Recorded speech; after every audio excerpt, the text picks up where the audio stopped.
welcome to One More Thing. Today I'm joined with Pastor Larry. Good morning. Good morning. So we're coming off of an Easter weekend where we saw almost 2,000 people on our campus and online, and we cranked up there. We promoted this new series that we jumped into today, or this past Sunday, Practical Prescriptions 3.0. Right. Now, you've done, obviously, a 1.0 and 2.0. Right. And this seems to be on our continuing repertoire of teaching. Why do you find these series to be very beneficial to the community? Well, I think it's fun and healthy. I think it's fun for us to sit down and think, what are 9 things that we could suggest would be good for your life? And what are those things? We've taken some stuff from a psychologist and saying these are some principles that we've discovered, and we take the principle from a book and then we create the biblical precedent behind it. That's it. So we come up with a story, and one of the themes of this book was dig it up.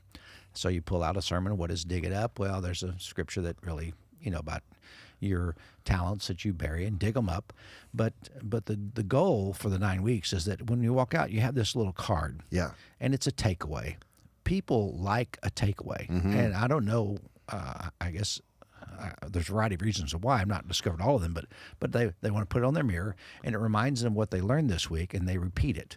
Yeah. And some of those have been really valuable. Some people said, I still have the last series. Yeah. And now I'm going to put this right beside it. And it's a compliment in a way, but also helps us to know we're scratching where people are itching. Yeah.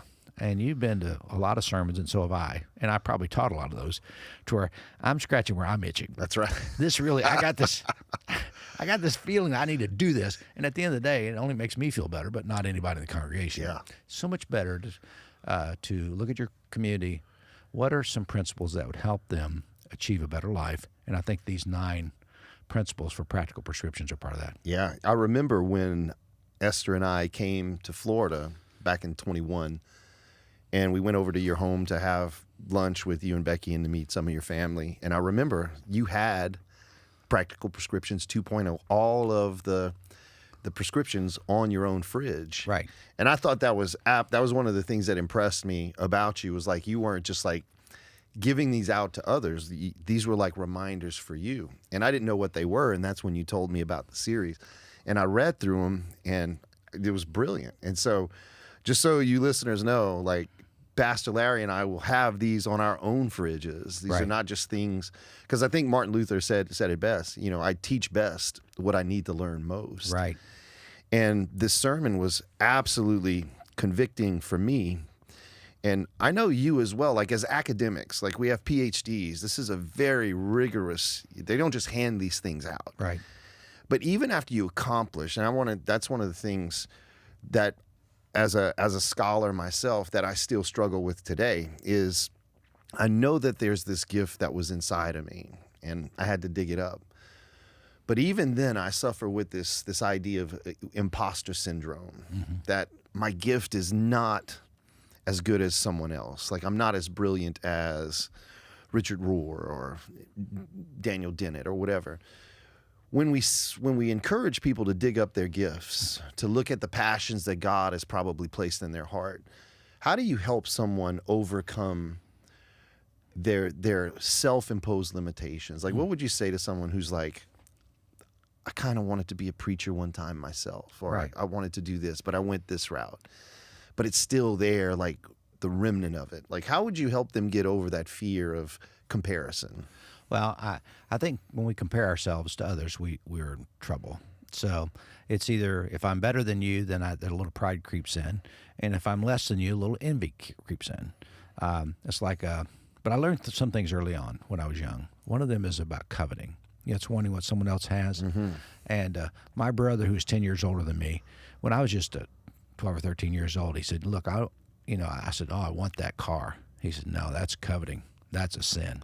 I said, "Really?" He said, "Let me help you around." He said, "What you want to say is, I want one like that, only better."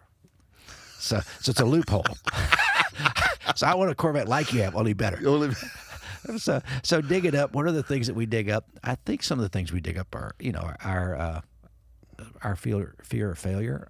The imposter syndrome is very honest to say, this is who we want to be, And maybe we're not there yet, and maybe we'll never be exactly like everyone else, but be the best version of me that I can be. And I will never be Richard Rohr or, Pete Enns or somebody like that. But what I need to be is the best version of Larry Baucom. Yes. And they can't be me. Yes. Now, they may not want to be, but I shouldn't want to be them either. That's right on. So, and the best version of Troy Doucet that you can be, you say, well, is a perfect guy who never makes mistakes? No. We're all fall in that category. But, it's a get up every day, and it's an attempt to say, I want to be the best version of me. And that's where the practical prescriptions kick in. Yeah. One of the things that we've said over the years, our first value is we're a hospital, not a courtroom. And, we love to play that card, but I need to keep repeating it. It's we decide not to judge people. We want to love them. But our very nature is to judge. Yes. It's just part of who we are. So we're saying, this is my humanity. I want to judge, but today I'm going to choose to not judge your circumstance or you, but I'm going to choose to love you. And I think that love is the best gift that we can give anybody who's struggling with their identity or struggling through the issues, who are trying to dig it up themselves. And I think the love is the help, not the hindrance. That's well said, man. So I have to say I was dissatisfied with the sermon in a way. Yeah. Because I think there was an element that's not in the text. Because I say I'm dissatisfied, but it's not in the text. The guy who's given the one talent, right? He hides it, right? He's fearful, right? What happens when you have a gift and you waste it? Like, it's one thing. He's like, I'm not going to lose it, but I'm also not going to waste it. Like, what would you say that to people who experience that sort of fear? Like, they step out in their gifting and it just they fall on their face. So that my dissatisfaction is with Jesus saying, what happens if the guy is given this talent and he tries to use it and he loses it all? Right. Does the master come back, give him? So there's like this huge question mark there. Well, I think that every story has some holes in it. Yeah. Fair enough. You can push everything to a logical extreme and find some inconsistencies. But I think the theme of the third guy, it's use it or lose it. Yeah. And if you don't use it, you're going to lose it. And I think that's true with many things in life. If you don't use your vocal ability, maybe you're not going to maintain it. If you don't stay in the musical realm, yes, and you could have perfect pitch, but if you don't continue to use it, you will lose that. And if you don't use your academic and your mind to read and continue, then I think you begin to digress into that. If you sit in front of TV all day instead of reading a book, I think that you lose that. A part of the cognitive ability that comes from reading. Yes. Maybe listening to a podcast is the same thing, but I think there is a use it or lose it thing. And over again, Jesus repeatedly says, over and over repeatedly. See how I got all that redundancies in there? Yeah. Uselessness creates disaster. Where's the fruit on this tree? Better to be cut down and thrown into the fire, not thrown into hell. But hey, throw it on the trash heap. If it does not produce, then what's the point? That's right. And with the one talent, you've been given one, and you haven't used it. But here's, I think, the redemptive part. Dig it up. Yeah. Dig it up.